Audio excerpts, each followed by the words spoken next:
የኔነቴን አሻራ በምድሪቷ ሳልጥል በእውቀቴ ሳልሰራ ለመኖር ሳልታገል። ሰላም ጤና ይስጥልኝ። ይህ የአማርኛ መጽሐፍት የዩቲዩብ የትረካ ቻናል ነው። በዚህ ቻናል ዘወትር ሰኞ፣ ረቡዕና አርብ ምሽት 3 ሰዓት ላይ የተመረጡ የአማርኛ መጽሐፍት ትረካዎችን ወደ እናንተ እናደርሳለን። ለሙትሙቶኝለት መቼ ቀመጣለሁ ሮጣለሁ። በዛሬው የትረካ ሰዓታችን በሳሙኤል ወልደ ሥላሴ በ2011 ዓ.ም ለህትመት ከበቃው የሬጌው ንጉሥ በኢትዮጵያ ኢዮብ መኮንን ከ1967 እስከ 2005 ዓ.ም ግለ ታሪክ ከተሰኘው መጽሐፍ ውስጥ ያገኘነውን በኢዮብ መኮንን ባለቤት በቲና ታዕረ የተተረከውን የድምፃዊውን የመጨረሻ ቀናቶች የተከተበበትን ምዕራፍ እንደዚህ አሰናዳ ነው። ትረካውን ማድመጥ ሲጀምሩ ቪዲዮ ላይክ ማድረጎን አይርሱ። ቻናላችንን ሰብስክራይብ ካላደረጉ ሰብስክራይብ በማድረግ የቻናላችን ቤተሰብ ይሁኑ። እስከ ትረካው ማብቂያ ድረስ አብራችሁን ቆዩ። እኔስ ላይቀር ማለፌ ነበርን አትርፌ ለመሞት አልኖርም ለመኖር ነው ሞቴ። እኔስ ላይቀር ማለፌ ነበርን አትርፌ ለመሞት አልኖርም ለመኖር ነው ሞቴ። እሁድ ነሐሴ 5 2005 ዓ.ም ቅዳሜ ኢዮብ ቪላ ቬርዲ ክለብ ይሰራል። ቅዳሜ ሌሊት ክለብ ሰርቶ እስኪመጣ ድረስ ጋደም ብዬ እየጠበኩት ነበር። የመኪና ድምፅ እንደሰማው ተነስቼ በሩን ከፈትኩለት። እሱም እንደ በፊቱ ሶፋ ላይ አረፍ ማለት አልፈለገም። ሀኔ ትንሽ ደክሞኛል እንተኛ አለኝና ወደ መኝታ ቤታችን ሄደን ተኛን። በማግስቱ እሁድ ነሐሴ 5 2005 ዓ.ም ከእንቅልፋችን እንደተነሳን እንደ ሁል ጊዜው ሻወር ወስደን ከጨረስን በኋላ ቁርሳችንን እየበላን ሀኔ ትንሽ አሞኛል ቼክአፕ ማድረግ አለብኝ ሲለኝ እኔም ማታም እኮ ስትመጣ ልክ አይደለህም እንዳመመህ ታስታውቃለህ አልኩት።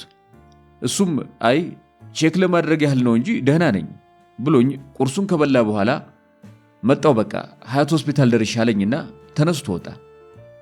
ሀያት ሆስፒታል ሄዶ አስፈላጊውን ቼክአፕ ካደረገ በኋላ ወደ ቤት ተመልሶ መጣና ዶክተሩ ምንም ህመም እንደሌለበትና ቤት ሄዶ እረፍት እንዲያደርግ ብቻ እንደነገረው ነገረኝ።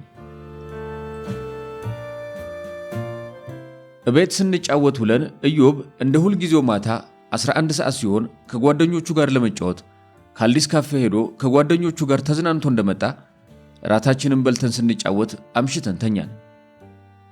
ሰኞ ነሐሴ 6 2005 ዓ.ም ሰኞ ዕለት ሁላችንም በጠዋት ነው የተነሳነው። እንደተለመደው ሻወር ወስደን ጸሎት አድርሰን ቁርሳችንን ከበላን በኋላ እኔ ለሥራ ጉዳይ ወጣ ስለነበር ወጣሁ። ኢዮብ ደግሞ እቤት ከኬቨን ጋር እየተጫወተ ጠበቀኝ። እኔም የወጣሁበትን ጉዳይ ጨርሼ ከጓደኛዬ ጋር ተያይዘን ምሳ ለመብላት እቤት መጣን። እቤት እንደገባው ሀንዬ እግሬን ታይዋለሽ በረዶ ሆኗል አለኝና ግራ እግሩን አሳየኝ። እኔም እግሩን እየሰደባበሰው እውነትም በጣም ቀዝቅዟል። በሰዓቱ ደነገጥኩና በልተነስ ኢዮብዬ አሜን ሆስፒታል አዳዲስ የሕክምና መሳሪያዎች ስላመጡ እዛ ሄደን መታከም አለብህ ስለው ተው እባክሽ ቆየት ብሎ ይተወኛል፣ በቅርቡ ደግሞ አሜሪካ መሄዴ ስለማይቀር አንደኛዬን እዛው እታከማለሁ። ትላንት ነግሬሽ የለ ዶክተሩ ጤነኛ ነህ እንዳለኝ ዛሬ ደግሞ እንደገና እንደዚህ ሆነ። እዚህ ሀገር ምን ሕክምና አለ ብለሽ ነው አለኝና ደህና እንደሆነ ለማስመሰል ፈገግ አለ። ወዲያው ምሳ ይቅረብ አለ። ነገሩን ለማስቀየስ እኔም እሺ ብዬ እየተጫወትን ምሳችንን በልተን ቡና ጠጣንና እኔና ጓደኛዬ ወጣን። ኢዮብም የመኪናችንን ፍሪ ሲሆን ለማስቀየር ጋራጅ ሄዶ መጣና ትንሽ አረፍ ብሎ እንደተለመደው በተለመደው ሰዓት ጓደኞቹ ጋር ካልዲስ ተጫውቶ መጣ። ቤት እንደገባ ሀኔ አንገቴ ላይ የሆነ ነገር ጭምድድ አድርጎ ይዞኛል አለኝ። አንገቱን እያሻሸ ፓናዶል ውጭ ነበር የመጣሁት፣ ነገር ግን ምንም አልሰራልኝም አለኝና ሶፋ ላይ ቁጭ አለ።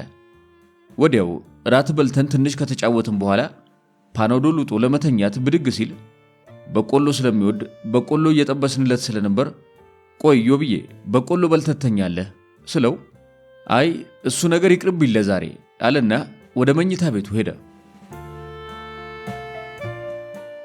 ማክሰኞ ነሐሴ 7 2005 ዓ.ም ኬቨን በክረምት ኦርጋን ስለሚማር ማክሰኞ ትምህርት ቤት የሚመዘገብበት ቀን ነበር እና ሁላችንም በጠዋት ተነስተን ቁርሳችንን ከበላን በኋላ ለኢዮብ በሶ በማር ተበጥብጦለት ጠጣ። ኬቨን ወደ ትምህርት ቤት ሲሄድ ኢዮብም ኦንላይን ላይ ጊታር ይማር ስለነበር ላፕቶፑን ከፋፍቶ ኢንተርኔቱ ሲዘገይበት ከተቀመጠበት በመነሳት የኬቨንን ክፍያ ለመክፈል ከረፋዱ 4:30 ሳይክሉን እያሽከረከረ ከግቢው ወጥቶ ሄደ።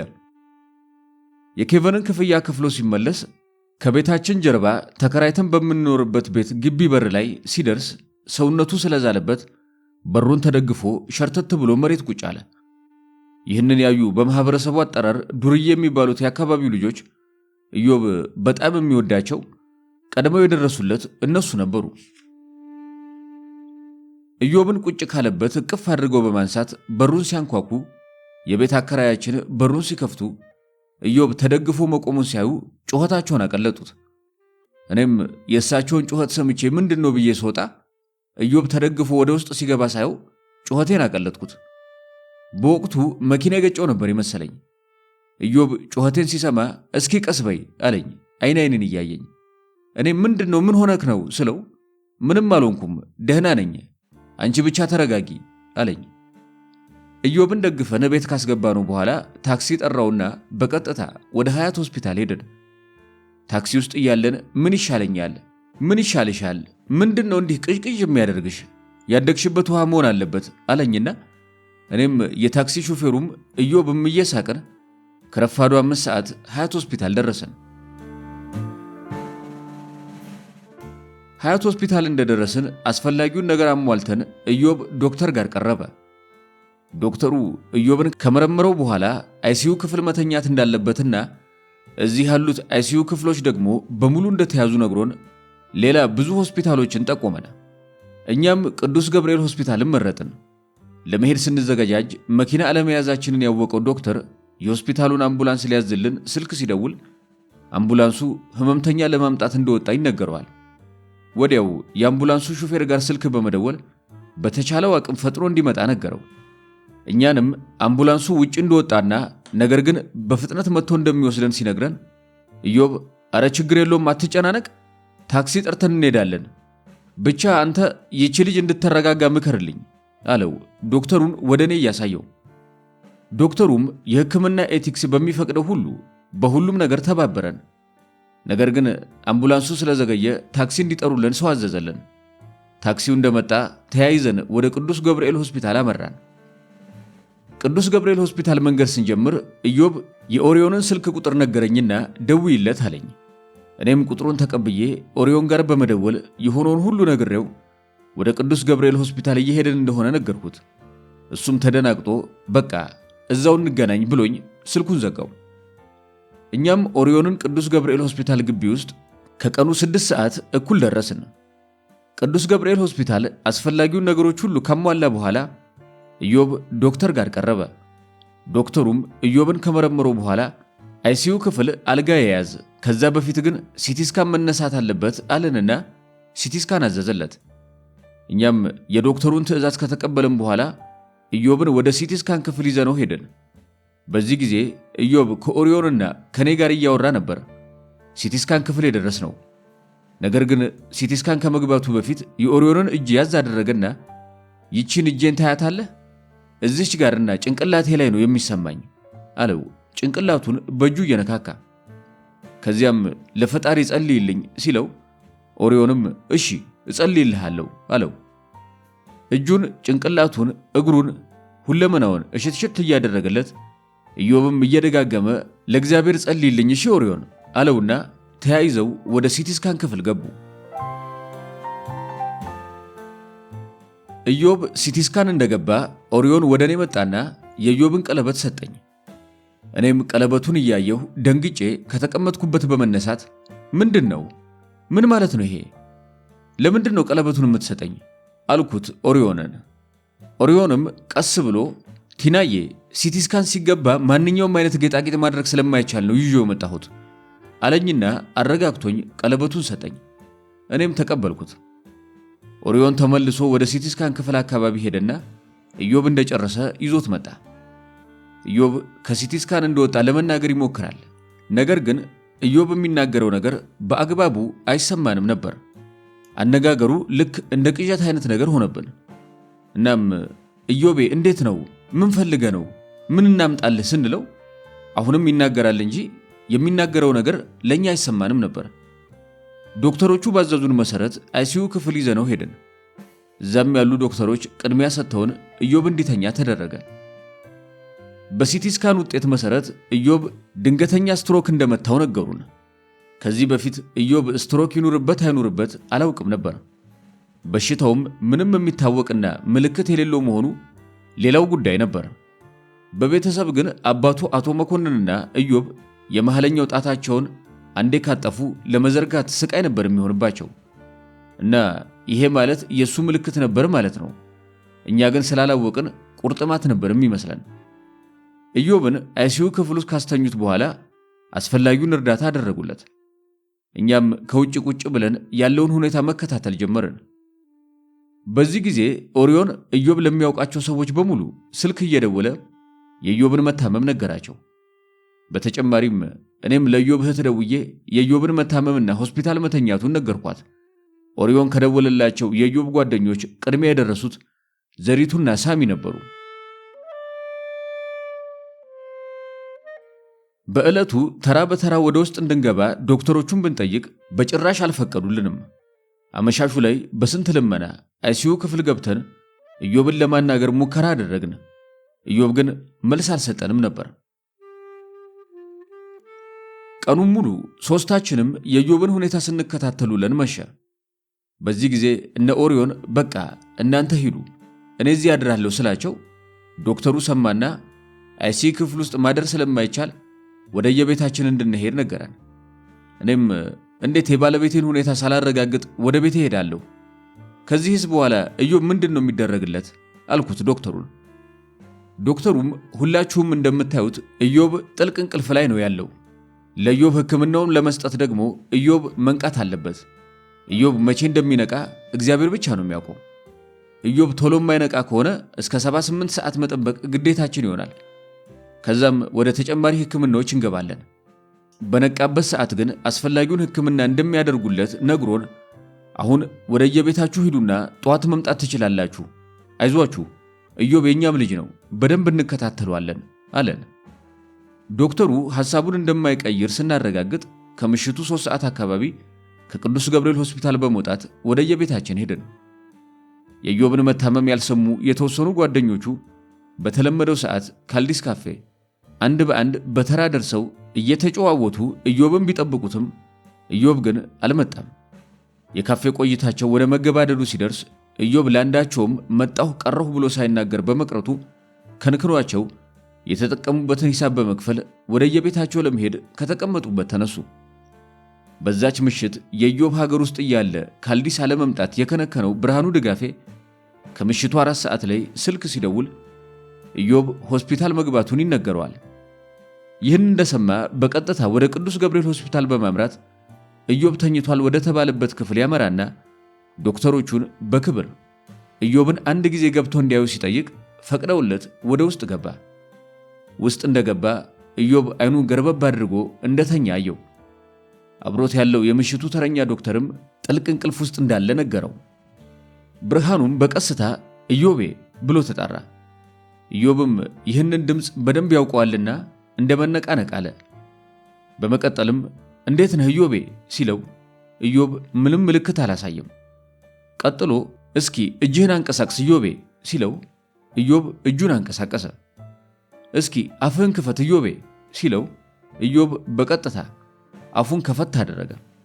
ከዛም ማውራት እንዳልቻለ ብርሃኑ ሲረዳ ኢዮብ ስላለበት ሁኔታ ከዶክተሩ ጋር ተወያይቶ ክፍሉን ለቆ ወጣ። እኔም ቤት እንደገባሁ ኢዮብም ጧት ኦንላይን የጊታር ትምህርቱን ለመማር የከፈተው ላፕቶፑ አልተዘጋም ነበር። የኢዮብ ሐሳብ የኬቨንን ትምህርት ቤት ክፍያ ከፍሎ እንደተመለሰ የኦንላይን ትምህርቱን ለመቀጠል ነበር። ሮብ ነሐሴ 8 2005 ዓ.ም 11 ሰዓት ተነስቼ ቅዱስ ገብርኤል ሆስፒታል ስደርስ ኦሪዮንም አብሮኝ ደረሰ። አዳሪ ዶክተሩን ስለ ኢዮብ ሁኔታ ስጠይቀው የሰጠኝ መልስ ማታ የወሰደው ጥልቅ እንቅልፍ አሁንም እንዳለቀቀውና በአጭሩ ኮማ ውስጥ እንዳለና አሁንም ለተጨማሪ ሕክምና የሱ መንቃት እንደሚጠበቅ ገለጸልኝ።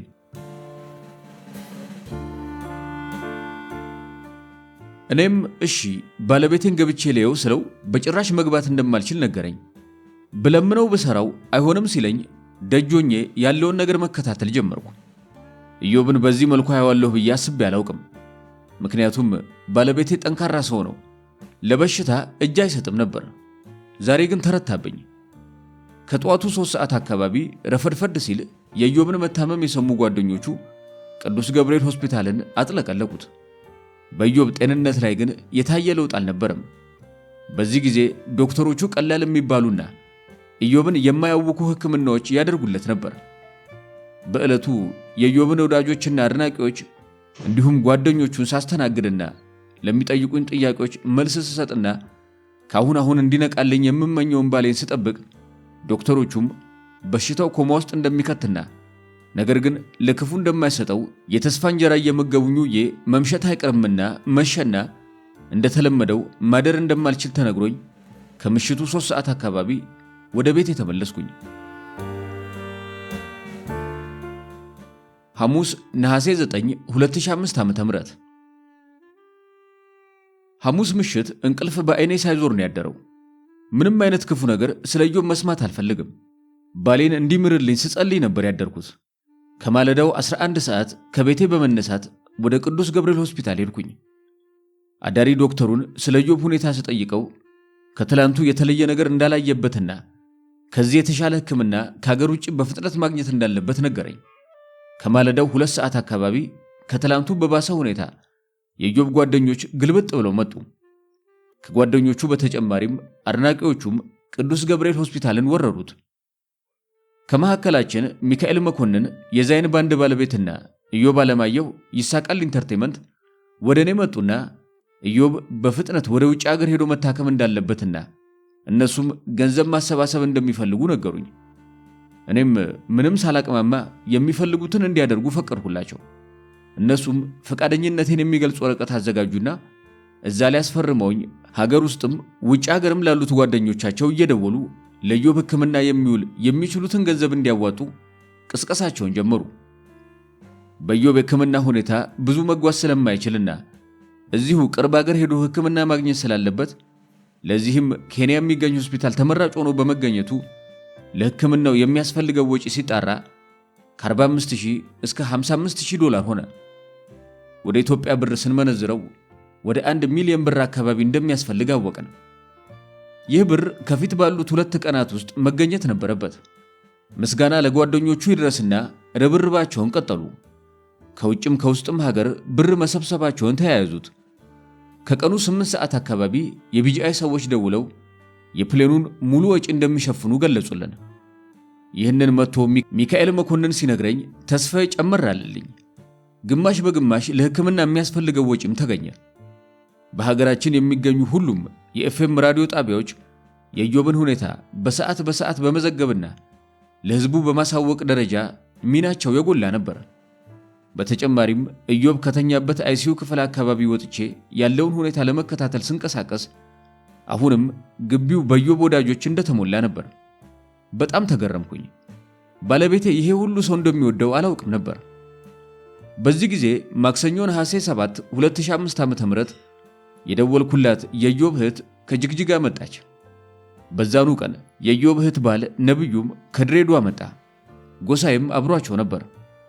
በወቅቱ የኢዮብ እናት ወይዘሮ አማረች እግራቸውን ታመው ስለነበር መምጣት እንዳልቻሉ ነገሩኝ። እነንጎቻም ኢዮብ ያለበትን ሁኔታ ሲያዩ በጣም አዘኑ።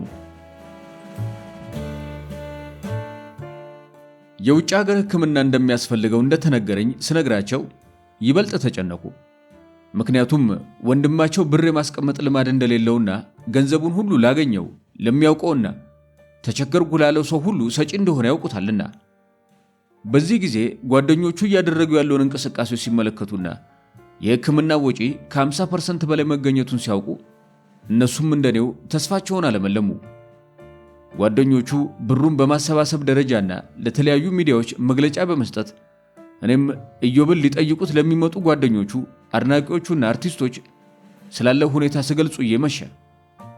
ከምሽቱ 3 ሰዓት አካባቢ ኢዮብን ለዶክተሮቹ አስረክበን ወደ ቤት ሄድን። ዶክተሮቹ ባሉት መሰረት ኢዮብ 78 ሰዓት ነገ ስለሚሞላው ጠዋት ስሄድ አይኑን ገልጦ እንዲጠብቀኝ ስመኝ፣ ሳስብ፣ ሳውጠነጥን አንዱን ሲይዝ አንዱን ስጥል ነጋ። አርብ ነሐሴ 10 2005 ዓ.ም ከማለዳው 11 ሰዓት ተነስቼ ቅዱስ ገብርኤል ሆስፒታል ስደርስ ሳለም ያደርኩት ሌላ የጠበቀኝ ደግሞ ሌላ ነበር። ክትትል ሲያደርጉለት የነበሩትን አዳሪ ዶክተሮች ገብቼ ሳነጋግር ምንም ሊነቃ እንዳልቻለ በትህትና ገለጹልኝ። እኔም ምንም እንኳን ውጭ ሀገር ሄዶ እንዲታከም አስፈላጊው ዝግጅት እየተጠናቀቀ መሆኑን ባውቅም እሺ 78 ሰዓት ይሙላው ብላችሁኝ ነበር እና ምንድነው የምታደርጉለት አሁን አልኩኝ። ዶክተሩም ያው የውጭ ሀገር ሕክምና ፕሮሰሱ በጥሩ መልኩ እየተካሄደ ስለሆነ የተሻለ ሕክምና አንደኛውን ውጪ ሄዶ ቢያገኝ የተሻለ መሆኑንና እስከዛው ግን አስፈላጊውን ክትትል እንደሚያደርጉለት ገልጾልኝ በዚህ መሃል ኢዮብ የመንቃት ሁኔታ ከታየበት ሙሉ ለሙሉ ሕክምናው እዚሁ እንደሚደረግለት ቃል ገባልኝ። እኔም ዶክተሩ ያለውን ከመቀበል ውጪ ሌላ አማራጭ አልነበረኝም። ነገር ግን ከወትሮ በበለጠ ሆድ ባሰኝ። ረፈድፈድ ሲል ከወትሮ ቀደም ብለው ሚካኤልና ኢዮብ ይሳቃል ሆስፒታል ደረሱ።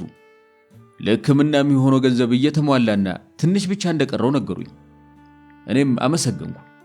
በዚህ ጊዜ ቅዱስ ገብርኤል ሆስፒታል ስራውን ማከናወን በሚያረግተው ደረጃ በኢዮብ አድናቂዎች ተጨናነቀ። አድናቂዎቹ፣ ወዳጆቹና ጓደኞቹ ከእድሜያቸው ላይ አንዳንድ ዓመት ቀንሳችሁ ለኢዮብ ስጡት ቢባሉ አንዳችም የማያመነቱ ነበሩ። ቀኑን ሙሉ ልብ የሚነካ ነገር ሲከናወን ዋለ። አመሻሽ ላይ ሚካኤል መኮንን ወደ እኔ መጣና ሙሉ ለሙሉ የሕክምናው ገንዘብ እንደተገኘና የተቀረውን ወጪ እሱ እንደሚሸፍንና ነገ ወደ ኬንያ ከአንድ ዶክተር ጋር እንደምንበር ነገረኝ። በወቅቱ አምላክን ከማመስገን በስተቀር አንዳችም የምለው ነገር አልነበረኝም። ይሄ ልጅ ግን ሁሌም ባለውለታዬ ነው።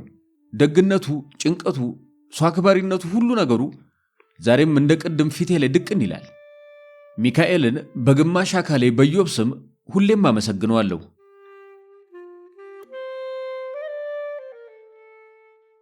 ቀኑን ሙሉ የኢዮብን ወዳጆች ሳስተናግድ ለሚጠይቁኝ መልስ ስሰጥ ባለቤቴን አይኑን እያየው አምላኬን እንዲምርልኝ ስማጸን ውዬ መሸ። አላጎርሰው ምግብ አይበላ፣ አላናግረው መልስ አይመልስልኝ።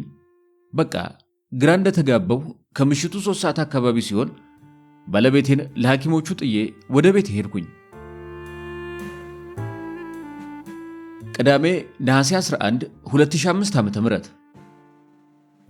ቅዳሜ ከማለዳው 11 ሰዓት ወደ ቅዱስ ገብርኤል ሆስፒታል ሲሄድ ተስፋዬ ለምልሞ ለውስጤም እዚህ ዶክተሮቹ ያቃታቸውን ነገር ሁሉ ውጭ ሀገር ታክሞ ይድንልኛልና እንደ ድሮ እየተሳሳቅን ወደ ሀገራችን ተመልሰን በመምጣት በጎ ነገር ያደረጉልንን ሰዎች ሰብስበን ስናመሰግን በቁም ያልም ነበር።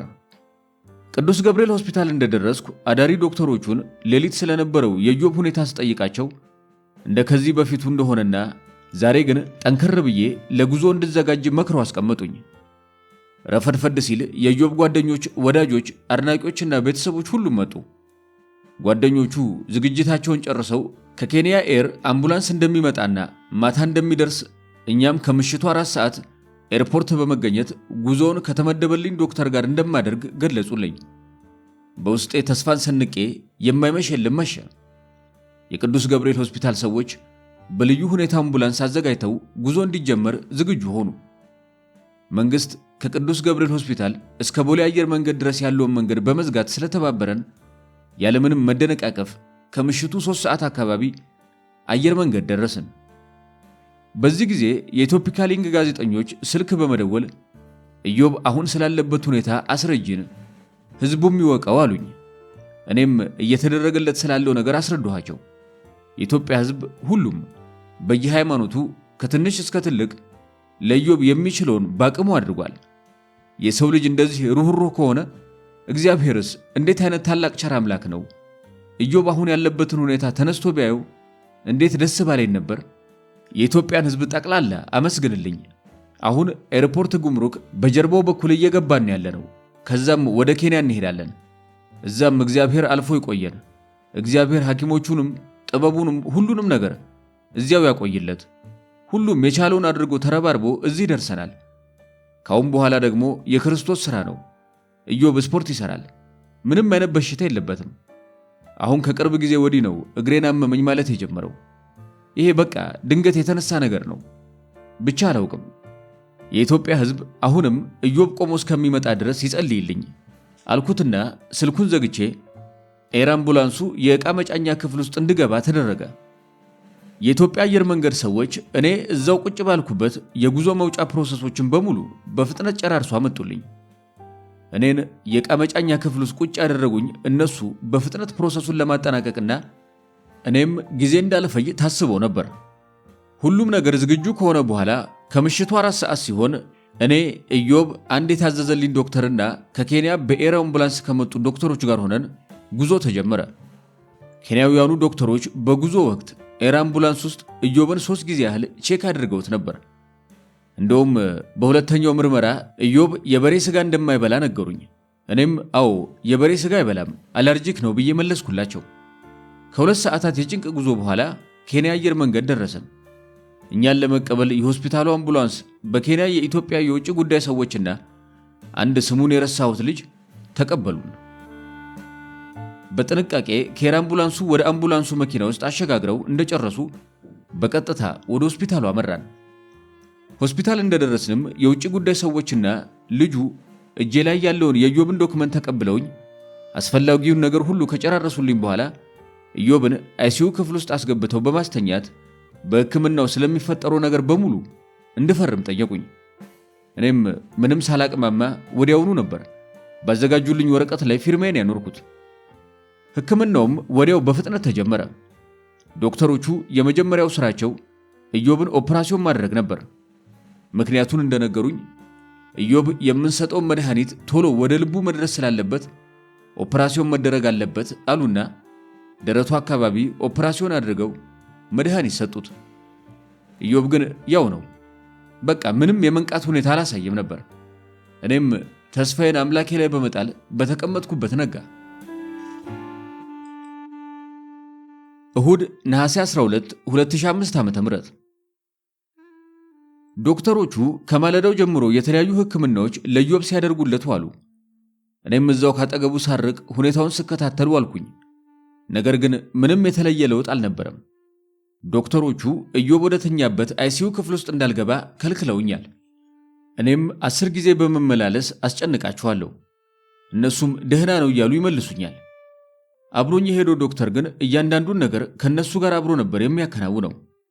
እሱም ወጣ ገባ እያለ ደህና እንደሆነ ይነግረኛል። እኔም አያስችለኝም። እሄድና እንደገና ዶክተሮቹን አስጨንቃቸዋለሁ። ኢዮብንም እንዲያሳዩኝ እለምናቸዋለሁ። እነሱ ግን አሁንም ደህና ነው፣ አትጨናነቂ፣ ተረጋጊና ቁጭ በይ ብለው ያሳምኑኛል። እኔም ሄጄ እንደገና እቀመጣለሁ። ሆስፒታል ውስጥ ለሕክምና የመጡ ሰዎች ጭንቀቴን አይተው ምን እንደሆንኩ ይጠይቁኛል። እኔም ባሌን አሞብኝ እንደሆነ ስነግራቸው ምኑን ነው ያመመው ይሉኛል።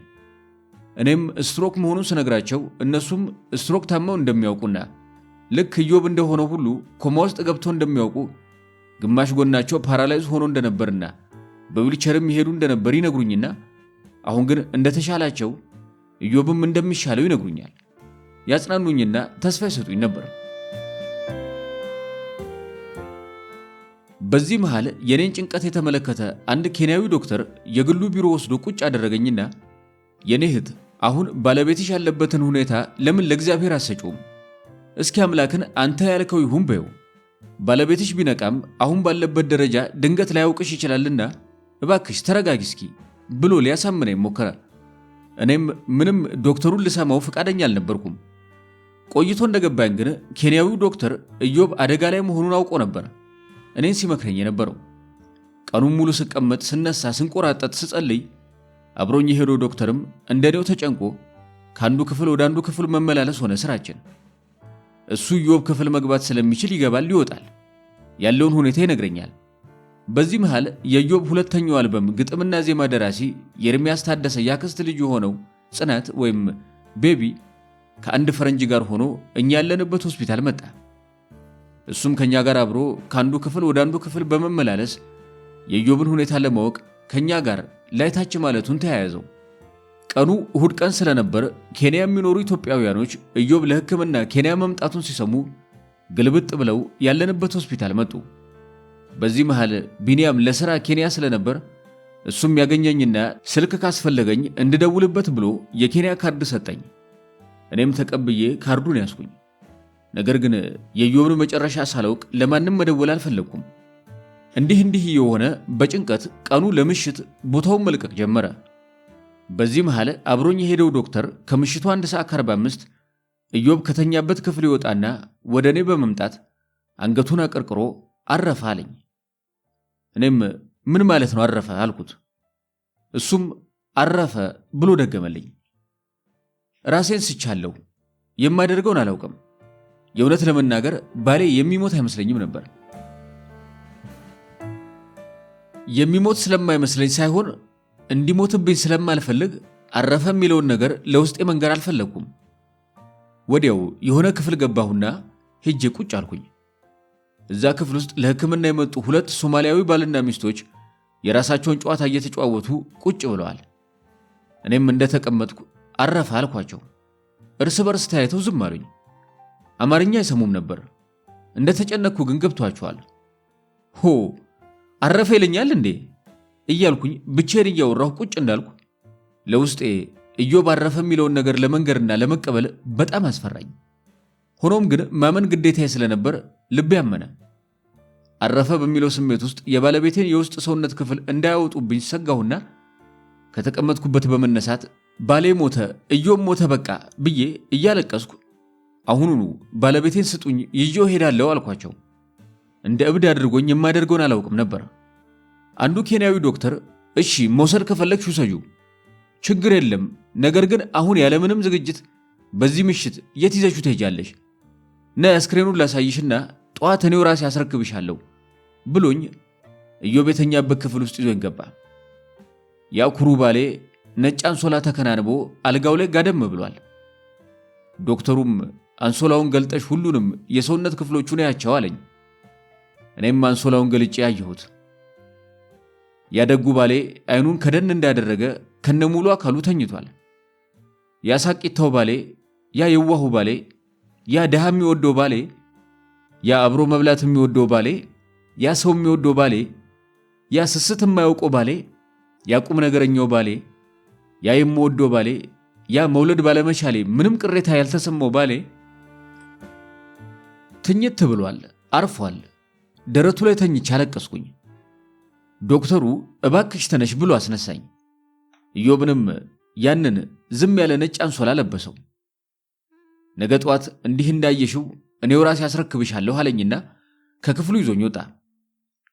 እስከዛው ግን አስፈላጊውንና መደረግ ያለበትን ሁሉ ሄደሽ አዘገጃጅ አለኝና ሸኘኝ። በዛን ምሽት የነበረው ጽናት ቤቢ ከፈረንጅ ጓደኛው ጋር እነሱ ያረፉበት ሆቴል ይዞኝ ሄደ።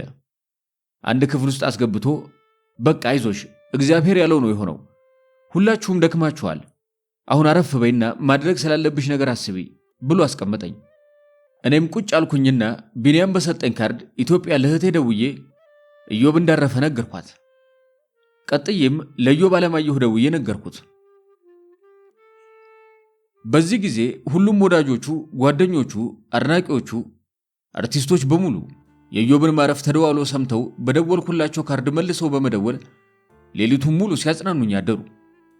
በዛው ምሽትም ዘሪቱ ደውላ እያለቀሰች ካጽናናችን በኋላ ኢዮብዬ ዮሴፍ እንዲቀበር ላመቻች ብላ ስትጠይቀኝ እኔም አይ ዮሴፍ አይሆንም የዘውትር ምኞቱ ስላሴ ነውና ስላሴ ነው የሚቀበረው አልኳት። እሷም አጽናንታኝ የኢዮብን አስክሬን ይዤ እስክመለስ ድረስ አስፈላጊውን ሁሉ እያደረገች እንደምትቆየኝ ነግራኝ ስልኩን ዘጋች። ብዙ ስልኮች ስመልስ ሌሊቱ ነጋ።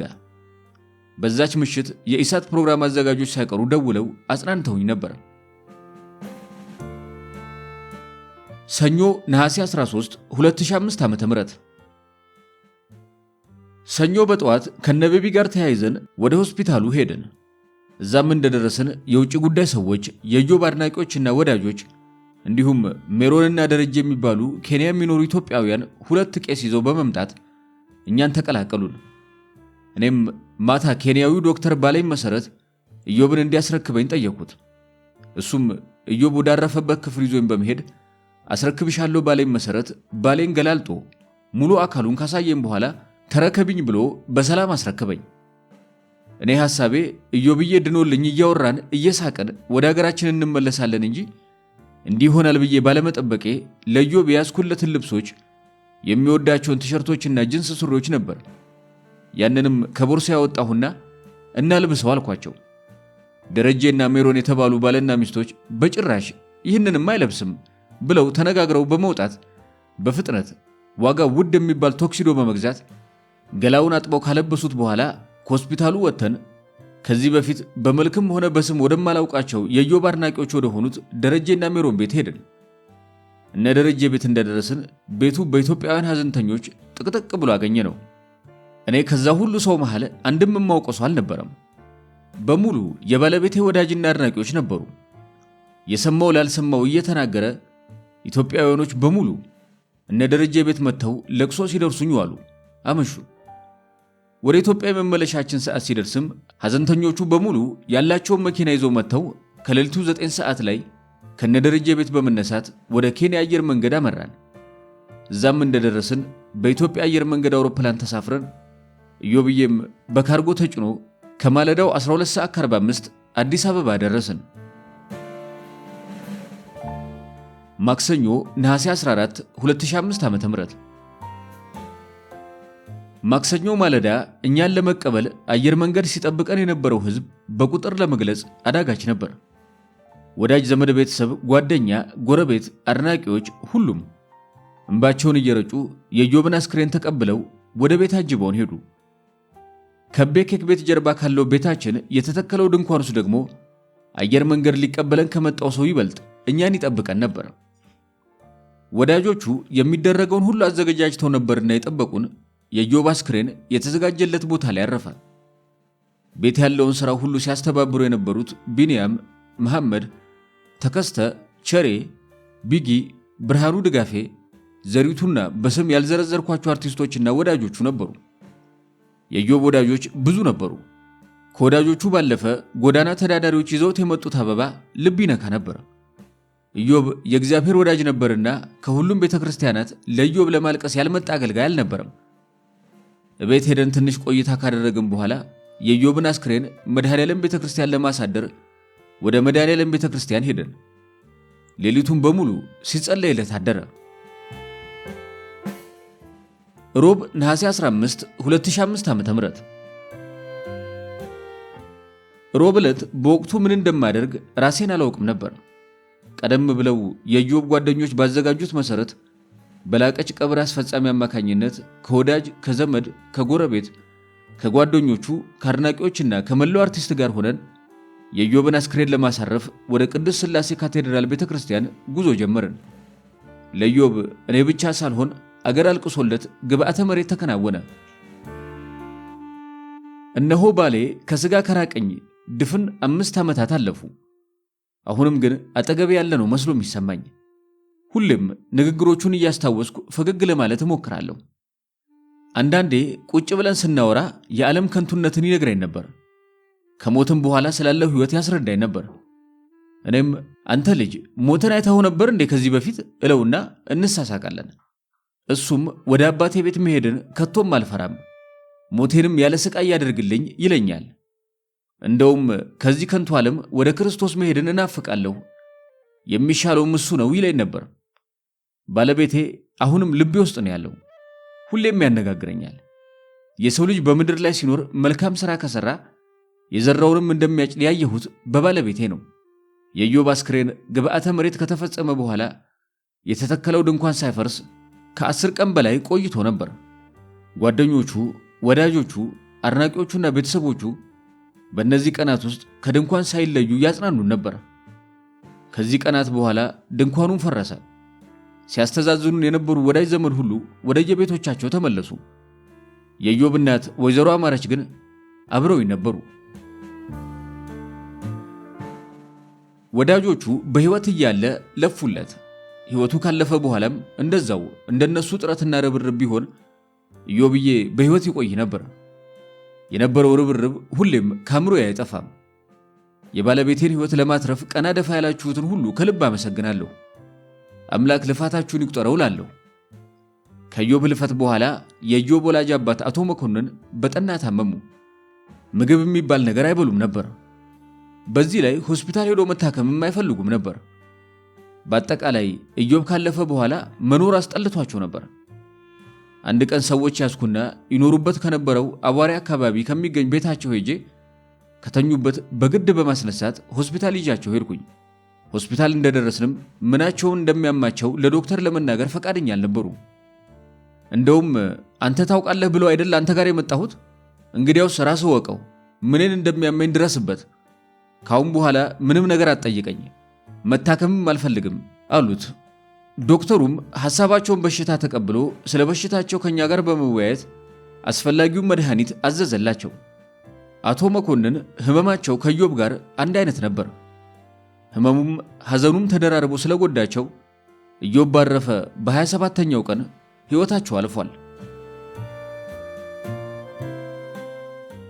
ይህ ሁሉ ካለፈ በኋላ ለጉዲፈቻ ልጃችን ለሕፃኑ ኬቨን የኢዮብን ማለፍ ሳስረዳው እሱም ማሚዬ ኢዮብ እኮ እኔና አንቺን ስለሚወደን በመንፈስ እኮ ከኛ ጋር ነው ያለው የሚል መልስ ሰጠኝ። እናም እጅግ አስደነቀኝ። የመኖር ፈተና ምንም ቢያንገዳግድ አታካችን ቢሆን መውጣትና መውረድ ነፍሴን ልታደጋት ሕይወቴን ዘክሬ ሞቴም ትንሣኤ ነው በሕያው መኖሬ በሕያው መኖሬ